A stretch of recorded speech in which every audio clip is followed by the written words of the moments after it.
जनगण के मन में निरंतर सम्मान हम जगाएंगे।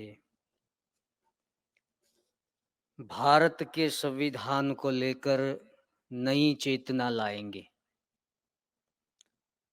एक ही नारा गूंजेगा अब गली गली में चारों ओर। अभियान हमारा BS4। अभियान हमारा BS4। साथियों, यहाँ 16 राज्यों के लोगों ने अपनी बात रखी, अपनी कुछ फाइंडिंग्स उन्होंने दी, अपने एक्सपीरियंस को उन्होंने यहाँ रखा, कुछ सुझाव भी दिए। और भाषण भी किए।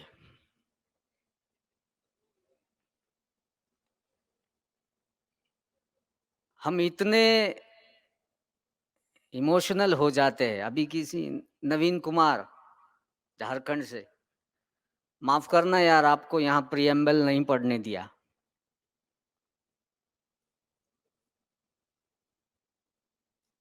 दिल्ली से सूरजपाल सिंह को कम मौका मिला,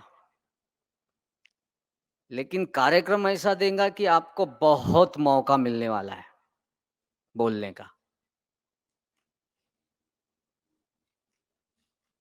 दिनेश ने कहा उत्तराखंड से, नॉलेज की कमी सही है, हम मानते हैं इस चीज को। बामसेप में इंटेलिजेंट लोगों की एक परंपरा रही है। जैसे सुबह हमारे राष्ट्रीय अध्यक्ष जी ने कहा कि रोज एक पन्ना पढ़ना चाहिए। सिर्फ पढ़ना नहीं चाहिए, उसका विश्लेषण भी हमें करना चाहिए। सत्येंद्र कुमार ने तो उनका एजेंडा बता दिया। बामनों का क्या एजेंडा है?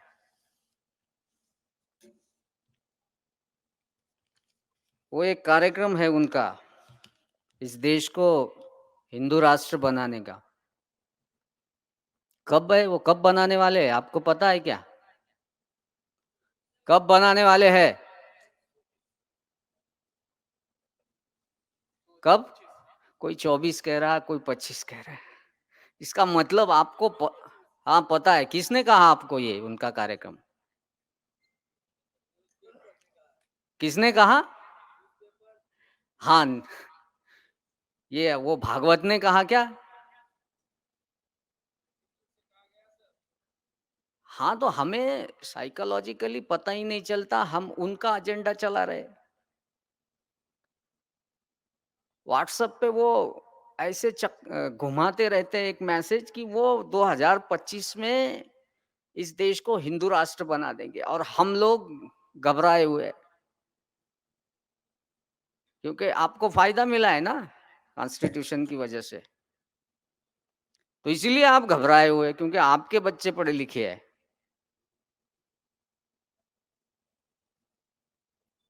तो आप घबरा कर डिफेंड कर रहे हो, डिफेंसिव मोड में हो आप यानी मैं भी। हम जितने लोग संगठन चलाने वाले हैं वो सारे डिफेंसिव मोड में है। हम उनके एजेंडे को लेकर कार्यक्रम बना रहे और उसको प्रोपोगेट भी कर रहे। अरे वो ऐसा करने वाले हैं, ये क्या है? किसका प्रोपोगंडा आप चर्चा में ला रहे हो? आपका क्या प्रोपोगंडा है? आपका क्या कार्यक्रम है और उसको कौन प्रोपोगेट कर रहा है? इसके बारे में हमें सोचना चाहिए। इस देश में, क्योंकि अभी मैं एक एक नाम लूंगा, 2-3 लोगों ने अपने स्टेट में वो क्या करने वाले हैं वो बताया, भाषण करने वालों ने नहीं बताया। जैसे छत्तीसगढ़ के सुखीराम पैगंबर जी ने कहा कि उनके कितने 14 जिलों में उन्होंने क्या कार्यक्रम बनाया। तो आपको कहा था कार्यक्रम बना के लाओ, तो आपने मौका देख के यहाँ चौका मारने की कोशिश की, भाषण किया। तो ये प्रॉब्लम है हमारी। आपको सूचना दी गई थी कि आप अपने स्टेट में क्या करने वाले हो। ये सब खतरे में है सुबह से, यानी मैं तो कॉन्स्टिट्यूशन पे कोई बात नहीं करूंगा क्योंकि प्रेसिडेंट साहब ने सुबह में इतना सटीक रूप से इसको आपके सामने रख दिया कि पूरा कार्यक्रम रख दिया उन्होंने कि इसकी क्या जरूरत है। हम लोग बार बार बोलते हैं संविधान को लागू करना, लागू करना। कौन करेगा? कौन करने वाला है संविधान को लागू? कौन? हाँ, किसके हाथ में सत्ता है भाई? तो वो करने वाले हैं लागू। तो आपका कार्यक्रम तो इररिलेवेंट है फिर। अरे आपको ऐसी मशीनरी बनानी पड़ेगी लागू करने की, वो आप करने वाले हो। वो करते तो क्यों आप चिल्लाते रहते 70 साल से। महाराष्ट्र के एक बहुत सीनियर एक्टिविस्ट थे सत्यशोधक शरद पाटिल। 84 ईयर के थे। बामसेव के बहुत सारे अधिवेशनों में वो आए थे। वो बेड पे थे अपने लास्ट समय में। तो मैं उनको मिलने चला गया कि अभी ये जाने वाले हैं, तो इनको मिल लेना चाहिए। तो जब किसी ने कहा कि संजय आया है, तो उन्होंने अपना हाथ बढ़ाया, मैंने भी उनके हाथ पर हाथ रख दिया। तो उन्होंने एक बात कही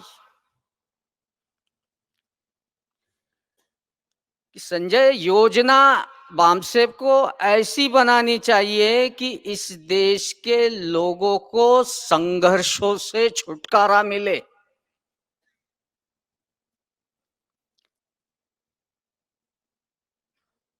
बाबा साहब ने, वो पॉपुलर स्लोगन है बाबा साहब के नाम से, शिक्षित बनो, संगठित करो, संघर्ष करो। ये 84 साल का आदमी जो अभी मैं मिला, उसके 2-3 के दिन के बाद उनका देहांत हो गया, वो कह रहा है कि संजय, बामसेव को ऐसी योजना बनानी चाहिए कि इस देश के लोगों को संघर्षों से छुटकारा मिले। क्या योजना है हमारी? मूल निवासी बहुजन समाज को संघर्षों से छुटकारा देने वाला क्या कार्यक्रम है हमारा?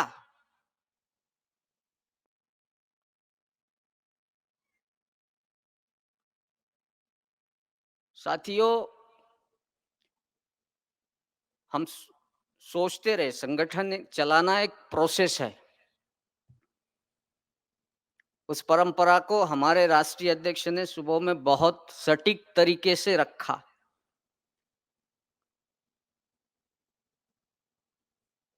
तो हमें भी राष्ट्रीय अध्यक्ष बात कर रहे हैं वो सीईसी की तरफ से, संगठन की तरफ से। तो हम भी संगठन की तरफ से जो भी कार्यक्रम समाज में दे रहे हैं, उस कार्यक्रम को चलाने की प्रक्रिया में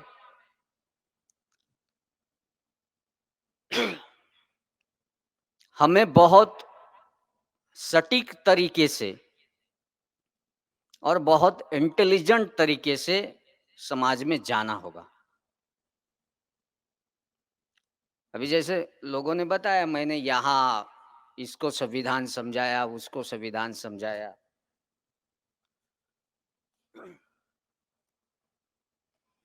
हमारे लोगों को एक बुरी आदत है, वो एक ही दिन में सब समझा देते हैं। सब किसी के यहाँ अगर वो बात करेंगे संविधान के बारे में तो उसको समझना तो दूर, वो आदमी कन्फ्यूज़ हो जाता है, कि इसकी क्या बात मैं लूँ? क्योंकि हमारा आदमी सब बता देता उसको, पूरा प्लानिंग।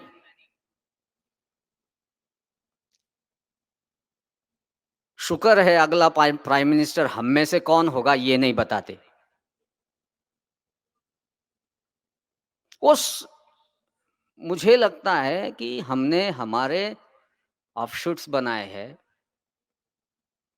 बामसेफ एक बात करेगी, मूल निवासी संघ उससे आगे की बात करेगा, विद्यार्थी संघ उससे आगे की बात करेगा, मूल निवासी कर्मचारी कल्याण महासंघ है वो उसके आगे की बात करेगा, और संविधान लागू करने के लिए हमने राजनीति में भी कदम रखा है, तो वो उसके आगे की बात करेंगे, सॉल्यूशन की। अगर ये चीजें समांतर रूप से चलेगी समाज में तो समाज को विश्वास होगा। आप पर उनका विश्वास नहीं है, हम पर उनका विश्वास नहीं है। मेरे पीछे 5 आदमी हैं, तो सामने वाले को ये लगता है कि इसके पीछे 5 आदमी है और ये मुझे दोस्ती का हाथ बढ़ा रहा है, इसका मतलब मैं सुरक्षित हूं। और आज संघर्षों की प्रक्रिया में पूरे देश के विलेजेस, गांव बहुत बड़े संकट में है। उनकी कोई लीडरशिप नहीं है।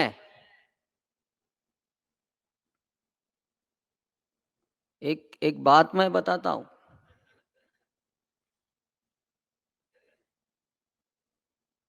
मेरे डिस्ट्रिक्ट में अभी एक घटना घटी। क्रेडिट सोसाइटी का कभी-कभी अनअपोज इलेक्शन होता है। होता है क्या नहीं? अनअपोज हो गया। तो वो क्रेडिट सोसाइटी का चेयरमैन ऐसा कहता है कि पैसा बचा लिया हमने। चुनाव करते तो बहुत खर्चा होता और क्रेडिट सोसाइटीज़ के अकाउंट से ही उसको पैसा देना पड़ता, तो हमने पैसा बचा लिया। अभी महाराष्ट्र में ग्राम पंचायत के चुनाव चल रहे हैं, तो एक जैसे अपना कोंढाली है, रिंगनाबोड़ी है, वैसे खोंडामली नाम का एक गांव है नंदुरबार डिस्ट्रिक्ट में, और उन्होंने तय किया गांव की पंचायत ने कि हम गांव का ग्राम पंचायत का चुनाव अनअपोज करेंगे। लोगों को अच्छा लगा अनअपोज, लेकिन उसके लिए कुछ टर्म्स एंड कंडीशंस बनाए। वो क्या थी? भाई ये जब लोग चुनकर आते हैं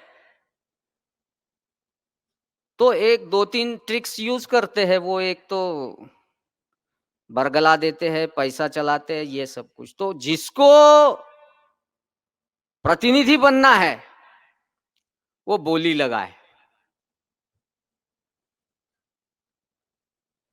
तो शेड्यूल कास्ट के एरिया में कौन बनना चाहता है भाई? तो उसका बोली का रेट 50,000 से शुरू हो रहा है। What is this? या ओबीसी का होगा। सरपंच का चुनाव के लिए कौन आदमी रहने वाला है, अनअपोज करेंगे उसको। उसकी बोली का रेट 1 लाख से शुरू किया उन्होंने। मिनिमम वो क्या होता है ना, वो रेट 1 लाख से शुरू किया। इसका मतलब क्या होने वाला है? ये तो अप्रत्यक्ष रूप से वहाँ के लोगों के मताधिकार को खत्म करने की वो एक प्रक्रिया है।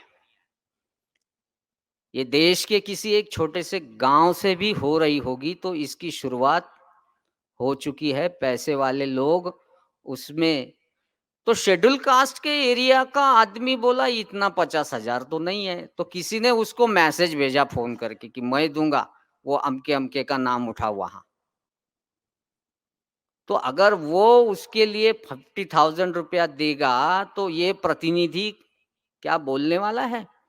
तो ऐसी ही सिस्टम को वो उल्टा करने की प्रक्रिया इस देश में लोगों के दिमाग में चल रही है।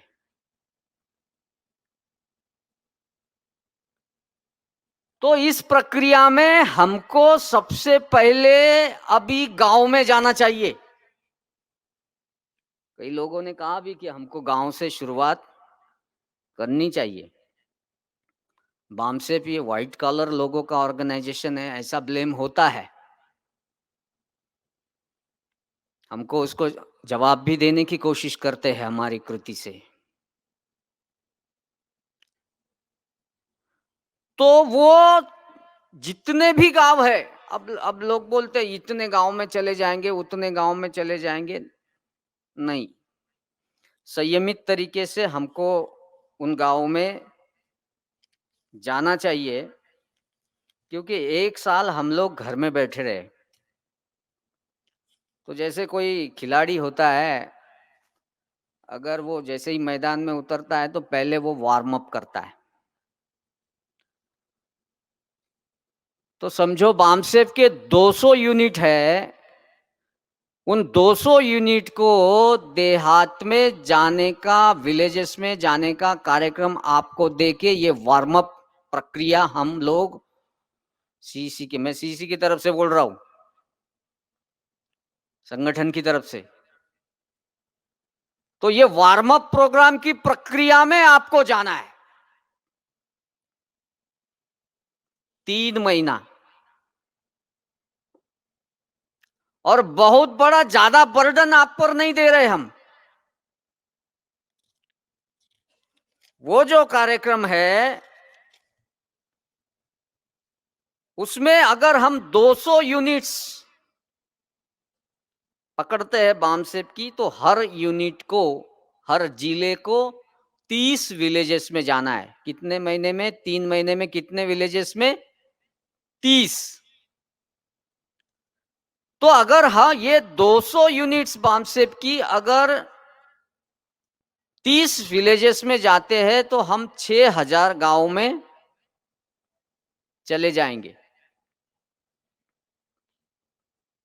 और 6,000 गांव में सिर्फ हर गांव में 5 लोगों को भी हम टैप करते हैं, उसके साथ बैठते हैं, तो 30,000 लोगों को इस अभियान से हम जोड़ सकते हैं। कितने? 30,000 लोगों को। अब ये तो प्लानिंग अच्छा है, कोई प्रॉब्लम नहीं। हाँ, लेकिन ग्राउंड प्लानिंग क्या होगा?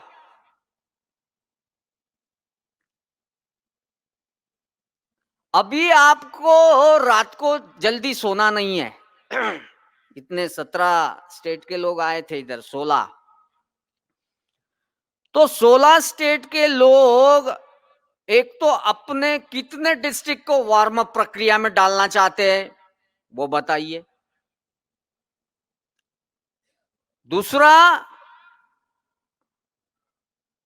वो विलेजेस को, कितने विलेजेस को चिन्हित कर रहे हैं, वो विलेजेस भी बताइए। आपके पास में बोलने वाले लोग कितने हैं? क्योंकि देहात में बहुत चैलेंजेस है, विलेज में नहीं। ठीक है, ठीक। विलेज में बहुत चैलेंजेस है आपके सामने।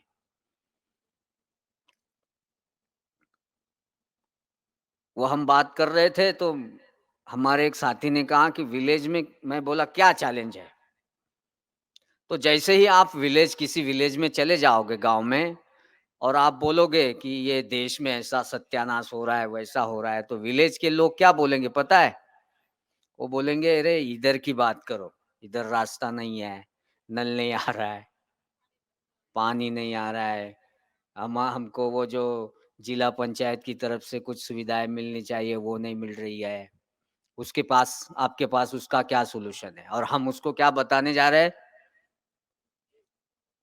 भारतीय संविधान। अभी किसी ने बताया ना राजस्थान के साथी ने कि उसको कैसे बताएँगे? ये आपकी ज़रूरत है हमको। आपके दिमाग में क्या चल रहा है वो बताइए। मौका पूरा मिलेगा। तो वो अगर आप उसको बताते हो कि यार आपकी जो लोकल लेवल की समस्या है ना उसको हम छुड़वा देंगे, तो वो बोलेगा देश का क्या होगा? ये थोड़ा ऐसा आपके सामने। तो इसीलिए बामसेफ के कार्यकर्ता इस चैलेंज को लेने के लिए तैयार है क्या? आप तैयार हो क्या गांव में जाने को? क्योंकि गांव में जाने वाला मामला आपके आपको प्रशिक्षित करने का भी मामला है। तो फिर क्या आप, यहां तो सारे कॉन्स्टिट्यूशन एक्सपर्ट थे। जो कॉन्स्टिट्यूशन पे सुबह वो कलेक्टर साहब आए थे, खोबरागड़े साहब, वो बोलते थे मैं तो कॉन्स्टिट्यूशन एक्सपर्ट नहीं हूँ। तो हमारे लोग जैसे ही कॉन्स्टिट्यूशन पे बात करते हैं तो वो एक्सपर्ट की तरह बात करना शुरू कर देते हैं, और सामने वाला बोलता है कि अभी इससे क्या बहस करे भाई, ये तो कॉन्स्टिट्यूशनल एक्सपर्ट है।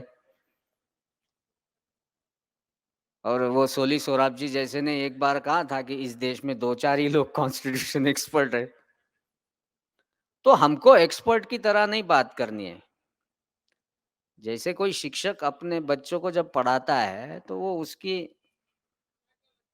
हाँ, वो बैठ के पढ़ाता है उसको। तो हमको गाँव में अब अगर सूट-बूट पहन के जाते हैं तो वो आपको मान-सम्मान दे देंगे, कोई प्रॉब्लम नहीं। लेकिन आप उसके साथ रिलेट नहीं कर पाओगे, ये समस्या है, और फिर इसके लिए आपको प्रशिक्षण की ज़रूरत है। तो हम 6,000 गाँव में जब जाएँगे तो 30,000 लोगों को टैप करेंगे, और हमने ये कार्यक्रम पिछले साल जहाँ छोड़ा था, जहाँ रुक गया था, वो पीपल्स सोशल एक्शन मीटिंग की प्रक्रिया में जैसे ही हमको इस कार्यक्रम को चलाने के लिए आपको लोगों की ज़रूरत है।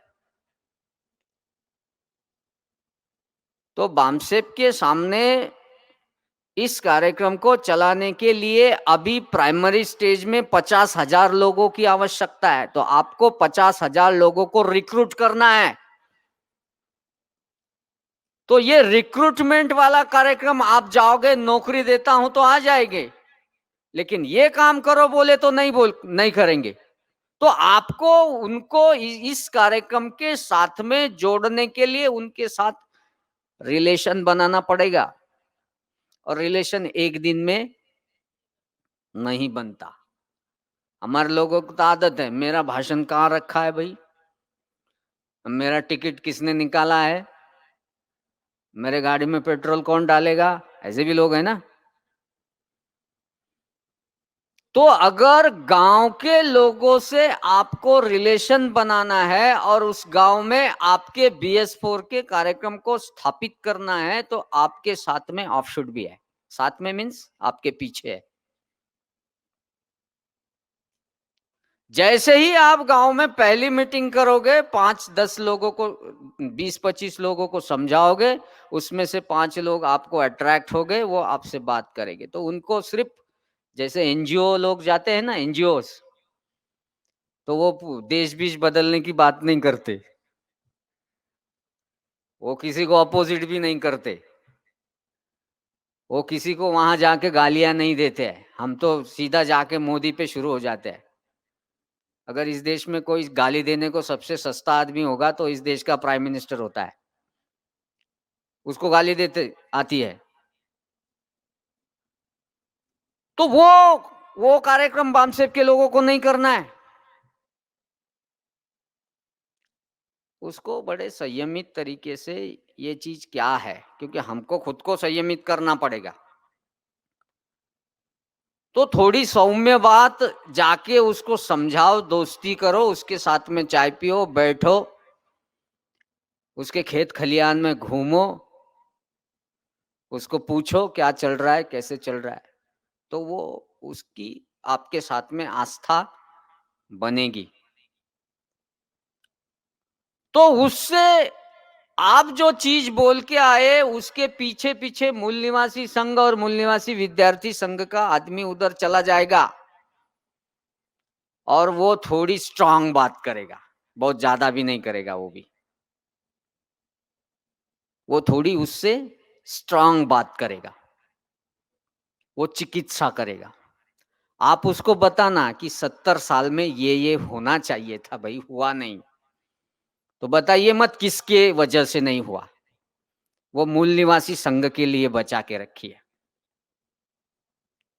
अगर मूल निवासी संघ उसकी चिकित्सा करके वो बताता है कि ये इनकी वजह से नहीं हुआ, इतना ही बोल के मूल निवासी संघ ने रुकना चाहिए। वहां हमारा राजनीतिक आदमी चला जाएगा और वो उसका सॉल्यूशन देगा उस गांव में। वो बोलेगा कि 70 सालों में अगर इन इन लोगों ने आपका सत्यानाश के कारण ये लोग बने हैं तो आपको कोई नया स्ट्रीम खड़ा करना पड़ेगा। तो मामला पॉलिटिकल एजुकेशन का भी है इसमें।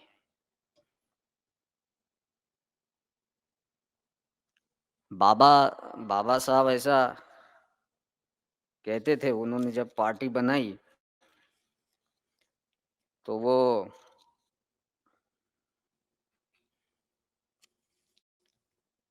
उन्होंने ऐसा कहा था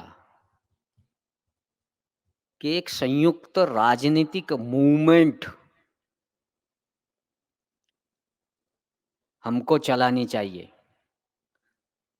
आरपीआई बनाने का जब वो सोच रहे थे तो तब उन्होंने ये चीजें कही है, यूनाइटेड पॉलिटिकल मूवमेंट।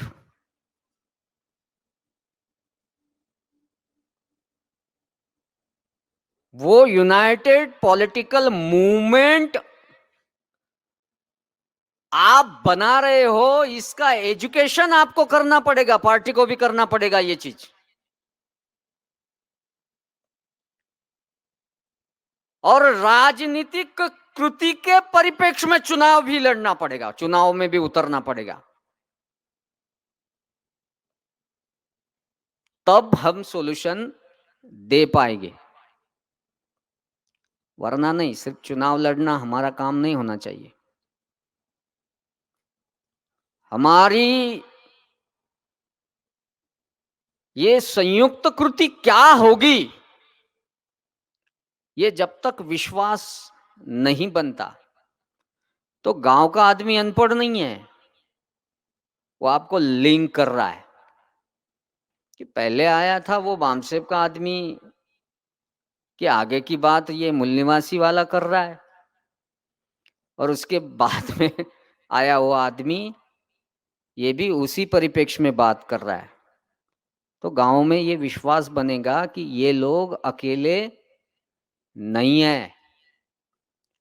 फिर आप BS4 का कार्यक्रम ये किसी अकेले ऑर्गेनाइजेशन का कार्यक्रम नहीं रह जाएगा, सारे ऑर्गेनाइजेशन समांतर रूप से समाज में चल पड़ेंगे, ये एक कार्यक्रम है। रह गया MKKM, उन्होंने अपना ऑलरेडी 10 पॉइंट कार्यक्रम बना लिया है, और वो कार्यक्रम में अब देखो बामसेब कहाँ चली गई, कहाँ गई, गाँव में, तो शहर तो वैक्यूम हो गया ना। तो एमके के लिए शहर खुले हैं। उनके लिए बहुत बड़ी अपॉर्चुनिटी है, क्योंकि 10,000 ऑर्गेनाइजेशन एम्प्लॉइज या उनके कल्याण के लिए बने, उनसे कुछ हुआ नहीं, तो इनको आजमाते हैं। तो इन्होंने अपने 10 पॉइंट प्रोग्राम में कहा है बहुत सारी चीजें, जैसे पीपीआई के लोगों ने 14 पॉइंट बनाए हैं। तो उसमें वो क्या कर रहे हैं? पर्याप्त प्रतिनिधित्व की बात कर रहे हैं, सरकारी, अर्ध सरकारी, स्वायत्त शासी प्रक्रिया में प्रतिनिधित्व देने की बात कर रहे हैं, केंद्र और राज्य सरकार के अधीन जो बैकलॉग है उसको भरने की बात कर रहे हैं, भारतीय संविधान के अनुच्छेद 312 के अनुपालन में भारतीय न्यायिक सेवा की बात कर रहे हैं। तो आज आके कहां कार्यक्रम आ रहा है? भारतीय संविधान की ही प्रक्रिया को समझाने का कार्यक्रम आ रहा है। इसका मतलब BS4 का वो गोला उनको भी चिपकने वाला है। BS4 का गोला बामसेब को जैसे चिपका है, वो गोला वो कोने में है, वो मूल्यवासी संघ को चिपकेगा, वो विद्यार्थी संघ को चिपकेगा, वो सभ्यता संघ को चिपकेगा, वो पार्टी को भी चिपकेगा। लेकिन पार्टी ने ऑब्जर्व करना चाहिए, क्योंकि मूल निवासी संघ को ये कार्यक्रम 200 जिलों की प्रक्रिया में 100 पार्लियामेंट्री कॉन्स्टिट्यूशन में ये कार्यक्रम करना है। उसमें के 6,000 विलेजेस हम पकड़ेंगे। तो अगर हमने ये 3 महीने वार्म अप कार्यक्रम कर लिया, तो इसको तो मल्टीपल होना चाहिए। अगर 6,000 लोग आपने चिन्हित कर लिए, क्यों, कैसे चिन्हित हो गए? हम आए, चले गए, बाद में मूल निवासी संघ वाले आए, वो भी चले गए, बाद में विद्यार्थी संघ वाले आए गांव में, वो भी चले गए। ऐसा होने वाला है क्या? नहीं। वो जैसे सुबह खोबरागड़े साहब ने एक बात कही थी, क्या है, हमारे लोग भाषण करते करते संविधान बचाओ पे आ जाते हैं। तो संविधान बचाओ ऐसा बोलना कोई अफर्मेटिव एक्शन नहीं है। हमको वो बोलना ही नहीं है बचाओ ऐसा, क्योंकि ये BS4 एक अफर्मेटिव एक्शन है। किसके लिए? For social and economic development की प्रक्रिया में। वो कौन करेगा? आपके पास साधन है, आपने बनाया है वो साधन, आपने वो साधन बनाया है। उनका सोशियो इकोनॉमिक डेवलपमेंट करने की प्रक्रिया कौन करेगा? आप तो उनको जागरूक कर दोगे, फिर कैच एंड कैश कौन करेगा? हम आज देख रहे हैं RSS और उनके स्कंद संगठनाओं ने आपको जगह ही नहीं रखी है गांव में घुसने की। रखी है क्या जगह? रखी है? आप कौन से कोने से घुसते हो?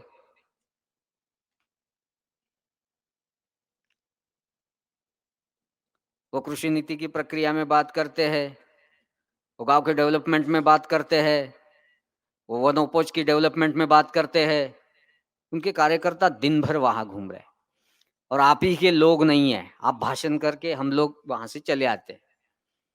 तो हमको वहां, जब तक हमारी PSA यूनिट नहीं बनती, तब तक उधर काम करना है।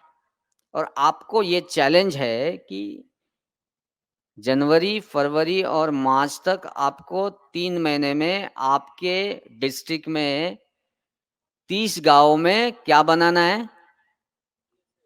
PSA, people social action committee. और सिर्फ 5 लोगों की बनाओ, ज्यादा लोगों की बनती है तो अच्छा है, लेकिन प्राइमरी लेवल पे 5 लोगों की बनाओ। अगर 6,000 गांव में आप 5 लोगों की कमेटी बनाते हो, लेकिन कमेटी बन गई, इसका इसका क्या चिन्ह होगा कि कमिटी बन गई ऐसा? क्योंकि गाँव में तो रोज़ कोई ना कोई आते-जाते रहता है। आप कौन-सी नई चीज़ उनको बताने वाले हो? तो वहाँ हम उनके अधिकारों का जो संविधान का जो जैसे किसी ने कहा ना प्रिएम्बल वो लिख देंगे, तो वो नहीं लिखना हमको। उनके अधिकारों का सरनामा उधर लिखना चाहिए। 3 महीने में उधर एक बैनर बनना ही चाहिए, साइन बोर्ड। और वो 5 लोग बनवाए, आप नहीं। आपने वहाँ लगा दिया तो उसका कोई फ़ायदा नहीं जाके। वो 5 लोगों को आप इंसिस्ट करोगे, समझाओगे और वो 5 लोग भई क्या करेंगे हम अभी ये इस चीज़ को क्या करेंगे? तो वो सरनामा डायरेक्टिव प्रिंसिपल्स में उनके जो अधिकार है, सामाजिक है, आर्थिक है, उनके प्रतिनिधित्व की प्रक्रिया में है। इस देश की संपत्ति में समान अधिकार लेने का है। ये सारी चीज़ें वहाँ लिख दो, वो साइन बोर्ड का उद्घाटन करो और आ जाओ। और जब भी आप उस साइन बोर्ड के पास चले जाओगे तो 10 लोग आपके साथ में वहाँ आने वाले हैं। तो इसको मल्टीपल करो, क्योंकि अगले 3 महीने आने हैं। किसी ने कहा है कि बामसेफ एक साइलेंट रिवॉल्यूशन करने वाला ऑर्गेनाइजेशन है। पता नहीं उन्होंने ये हाइपोथेसिस किया, इसको हम कैसे लें कि क्या हम सचमुच साइलेंट रिवॉल्यूशन की प्रक्रिया में जा रहे हैं? हमको है कॉन्फिडेंस इसका? अगर हमारे पास कोई कृति कार्यक्रम ही नहीं है, तो हम कैसे जा रहे हैं साइलेंट प्रक्रिया में, रिवॉल्यूशन की प्रक्रिया में? तो हम ये जो BS4 वाला जो कार्यक्रम है, अगर इसको थोड़ा साइलेंट, हमारे लोग ढोल नगाड़े बजा के जाते हैं उधर। उसको तो ऐसे दिया मैंने, अब इन्होंने जज को चैलेंज कर दिया किसी ने, बेचारा शर्मा गया होगा, रामजीत राम साहब ने। चैलेंज नहीं करो, चैलेंज आपको है। वो उनको सुनने वालों को चैलेंज मत, मैं आपको कर सकता हूँ।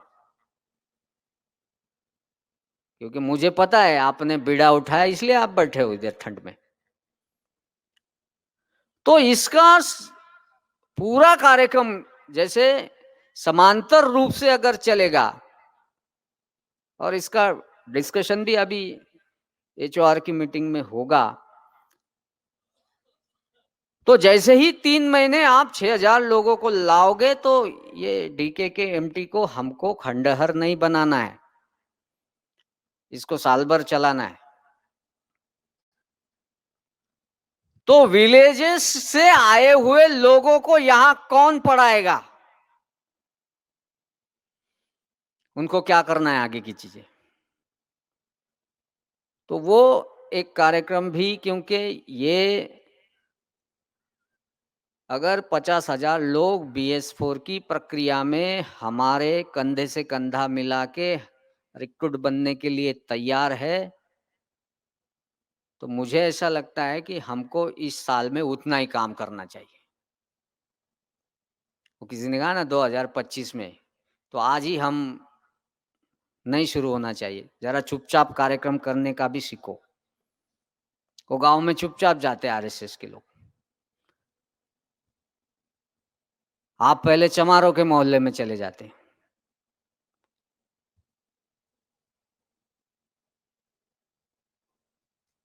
तो गांव के मध्य में ये बात कहना कहना सीखना पड़ेगा हमको। गांव के मध्य में जाके मोहल्ले वाला आ जाएगा उधर, वो संकेतों को भी लेता है। विलेज का आदमी। तो मुझे ऐसा लग रहा है कि इस प्रक्रिया का कार्यक्रम जल्द ही आपके पास पहुंचने वाला है, लेकिन आज रात में आप कम से कम 30 गांव में जाने का कार्यक्रम हमको दो, संगठन को। और उस प्रक्रिया में जैसे किसी दिनेश जी ने कहा कि मॉनिटरिंग होना चाहिए, बहुत अच्छी बात की। तो वो मॉनिटरिंग के लिए सीसी मेंबर आपके मदद के लिए, आपके सपोर्ट के लिए तैयार है। स्टेट एग्जीक्यूटिव कमेटी हर स्टेट की आपके सपोर्ट के लिए तैयार है। अगर इस कार्यक्रम को हम सिस्टमैटिकली ले जाते हैं, क्योंकि संविधान बताना और संविधान का साक्षर बनाना हमारा उद्देश्य थोड़ी है सिर्फ इतना। इस देश में संविधान क्योंकि ये हस्तक्षेप की प्रक्रिया है। संविधान बताना इसका मतलब जिनको बता रहे हो उनको पावर स्ट्रक्चर में हस्तक्षेप की प्रक्रिया में लाना है, क्योंकि वो नहीं है आज। उनका क्या हस्तक्षेप है पावर स्ट्रक्चर में? वोट तो पैसा देके लिया जाता है, चुनाव जीतने का अपना ट्रिक है। हम लोगों को भी सीख लेना चाहिए, वो कर सकते हैं हम। हमारे ये महापुरुषों के बीच में तो ये हो ही नहीं सकता। इनके फोटो डराते हैं हमको, इनके विचार डराते हैं हमको, कॉन्स्टिट्यूशनल मोरालिटी हमको डराती है, बामनों को नहीं डराती। क्योंकि वो किसी ने कहा था ना, संविधान जलाने का उनको कोई दर्द नहीं होता। क्या दर्द होता है? वो तो हमारे भाई बहनों को जला रहे हैं, उनको क्या दर्द होने वाला है? दर्द हमें हो रहा है। तो इसलिए इस देश के हर नागरिक को, जो मूल निवासी बहुजन समाज से आता है, उसको पावर स्ट्रक्चर में हस्तक्षेप करने की प्रक्रिया में लाने का ये अभियान है साथियों। और इस अभियान को आप यशस्विता के प्रक्रिया में चलाएंगे, ऐसी मैं सीसी की तरफ से आशा रखता हूं। धन्यवाद। जय भीम, जय मूल निवास।